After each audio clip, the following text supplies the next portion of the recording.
Hi, Duncan. Hi, how are you? I'm good. How are you? Good to see you again. It is always good to see you again. How is day one of ATM treating you? Look, it's so busy. It's just started from right in the morning. We're really excited. I mean, this is a very special conference, the Arabian Travel Market. And of course, Accor's presence in this region is important. But we're happy with the stand. We made some changes, trying to accommodate all the brands and that. And very excited. We have places here. We're also on the destinations in Saudi, in the other destination stands as well. So excited, but it's really, really busy. We started with the dinner yesterday, and we have another dinner tonight and then one tomorrow. So it's a busy time for us, but a happy time. Well, it's a very good looking stand, so well done. Thank you. Yeah. Team has done a lot of effort in here. So Duncan, tell me, in your role, what has kept you busy lately? What are you up to? Look, the year started very positively for us. So January, February, my first quarter has been very positive for us, but there's been a lot of things going on. We've had cyclones in Australia. We've had unrest in Turkey. We've had, the Trump effect. We've had political unrest and all that. So it's challenging. But the team is very resilient. The team reacts very, very quickly. I'm actually astounded how quickly people just move on in the team and catch up. So I don't know if that's a good or bad thing, but it's something that they've got used to. Last year, when I was looking at what we did, out of the 12 months, 10 of them, there was a crisis, an earthquake, a financial crisis, a coup, so out of the 12 months. So it's actually become scary, like we're saying, kinesthetic. People just get used to it. And we dynamic enough to move and react very quickly to that. It's something so interesting because you don't often think about these things and how it affects hospitality in particular, actually.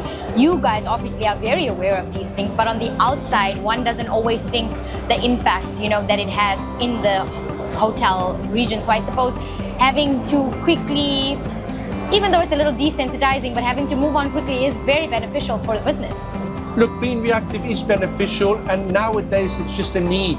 You can't, if you don't have that ability to react quickly, you won't survive. And I think where our strength is because we have resources in so many offices around the region, around the world. So it's not a reaction of Duncan in Dubai, but it's a reaction of an office in Cape Town.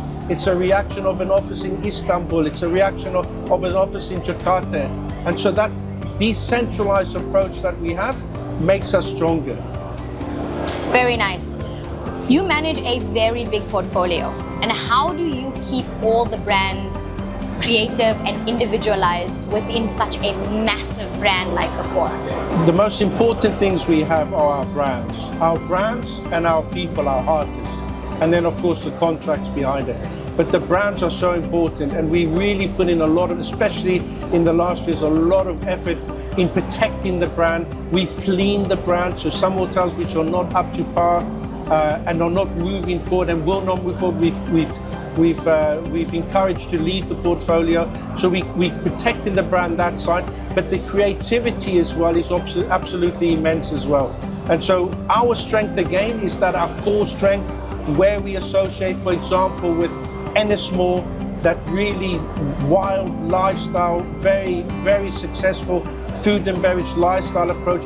And all of that creativity we can just pull in, the Paris Society, the Ricas Hospitality, all of that talent we can pull in with us. And so it just blends through. It just blends through the entire organization. It is one company, and it is PME and luxury and lifestyle, but it's a core. And so all that strength that comes through really gives us, in my opinion, that huge benefit to keep that creativity, to protect the brand, and to make sure that the brand stay absolutely relevant. I think you guys are doing a very good job at that. Thank you.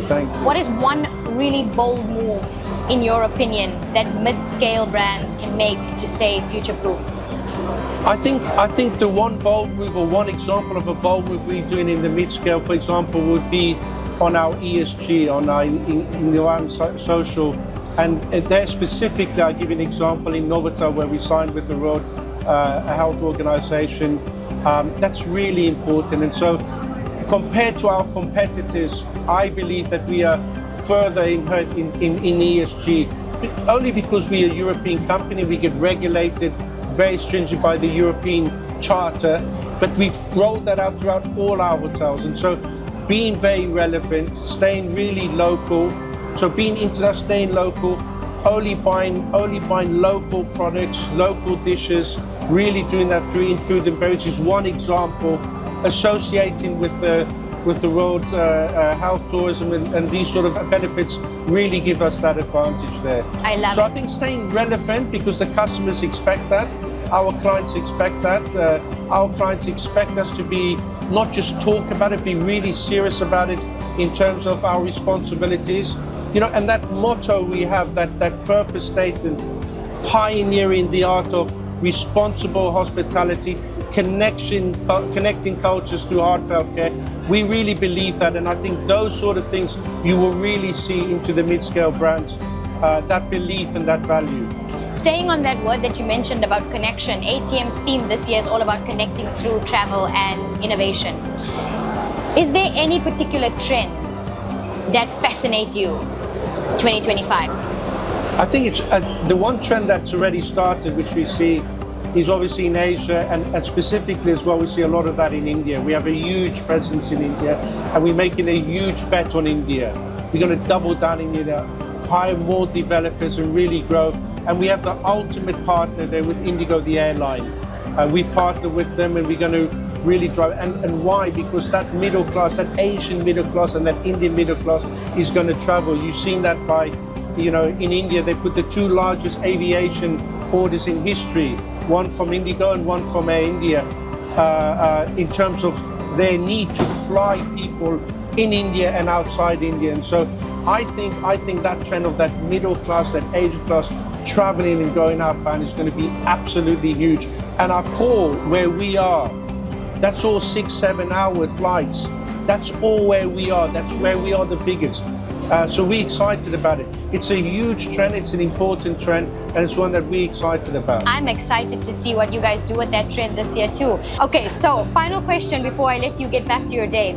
If you could jump on a plane tomorrow and explore an emerging tourism hotspot that you haven't quite seen yet, where would you go?